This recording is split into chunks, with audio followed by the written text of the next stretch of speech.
Assalamualaikum warahmatullahi wabarakatuh. Perkenalkan, nama saya Najwa Naila Arafat dari Fakultas Kesehatan Prodi S1 Keperawatan dengan NPM 232201049.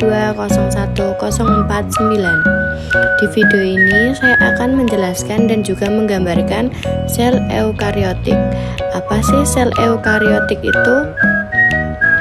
Sel eukariotik adalah organisme sel yang memiliki nukleus dan organel membran lainnya. Apa saja sih yang ada di dalam sel eukariotik itu? Yang pertama, vesikula pinositotik yang berfungsi sebagai untuk impor substansi ke dalam sel. Selain itu membentuk organel yang mengandung enzim untuk menjalankan fungsi khusus. Selanjutnya ada mitokondria. Mitokondria berfungsi sebagai tempat terjadinya respirasi seluler. Berikutnya, lisosom. Lisosom terdiri atas beberapa fungsi diantaranya. Yang pertama, melakukan pencernaan intrasel. Yang kedua, menghancurkan struktur yang tidak dikehendaki atau autofagi. Yang ketiga, eksositesis, yaitu pembebasan enzim keluar sel. Berikutnya ada aparatus Golgi yang berfungsi sebagai tempat sintesis polisakarida seperti mukus, selulosa, hemiselulosa, dan pektin. Selanjutnya untuk membentuk membran plasma dan membentuk kantong sekresi untuk membungkus zat yang akan dikeluarkan sel. Selanjutnya ada vesikel Golgi yang berfungsi untuk ekskresi terutama pada sel-sel kelenjar. Berikutnya ada nukleolus yang berfungsi menyintesis berbagai macam molekul RNA yang digunakan dalam perakitan ribosom.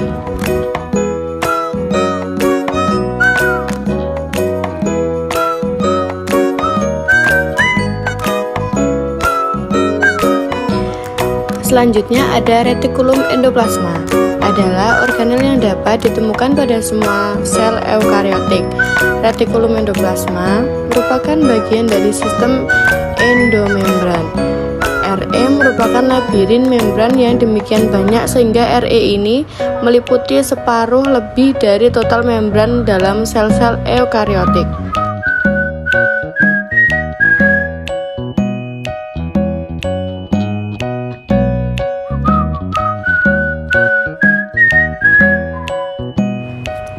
Selanjutnya ada retikulum endoplasma halus yang berguna untuk pembentukan lemak dan juga karbohidrat.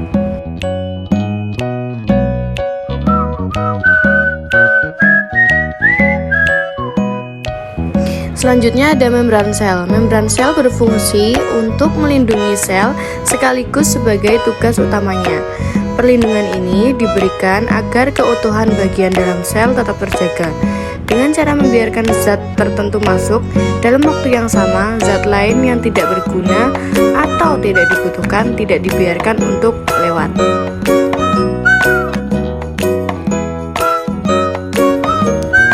Selanjutnya ada ribosom. Fungsi ribosom adalah sebagai tempat pembentukan protein. Ribosom adalah situs di mana informasi dibawa dalam kode genetik diubah menjadi molekul protein. Molekul ribosom messenger RNA atau mRNA menentukan urutan mentransfer molekul RNA yang terikat pada triple nukleotida. Selanjutnya ada sitoplasma.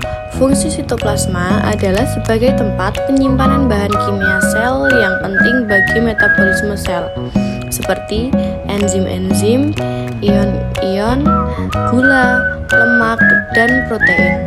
Pada sel eukariotik, sitoplasma adalah bagian non-nukleus dari protoplasma. Selanjutnya ada mikrotubulus. Mikrotubulus berperan penting dalam pergerakan sel, terutama dalam mengarahkan pergerakan sel dengan polimerisasi dan depolimerisasi serta sebagai pembentuk dasar alat gerak silia dan flagella. Peran dari mikrotubulus terhadap pergerakan ini adalah menentukan polarisasi sel.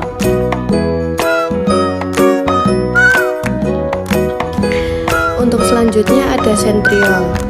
Sentriol memiliki fungsi untuk membentuk tiang mitosis yang ada pada sel-sel hewan tinggi. Yang terakhir ada nukleus. Nukleus atau inti sel adalah bagian dari sel yang tersusun dari air, protein, dan mineral. Inti sel terdiri dari nukleolus dan benang kromosom. Kromosom merupakan pembawa sifat menurun yang di dalamnya terdapat DNA atau RNA. Fungsi nukleus sebagai pusat pengatur seluruh kegiatan sel. Sekian video saya kali ini, kurang lebihnya mohon maaf. Wassalamualaikum warahmatullahi wabarakatuh.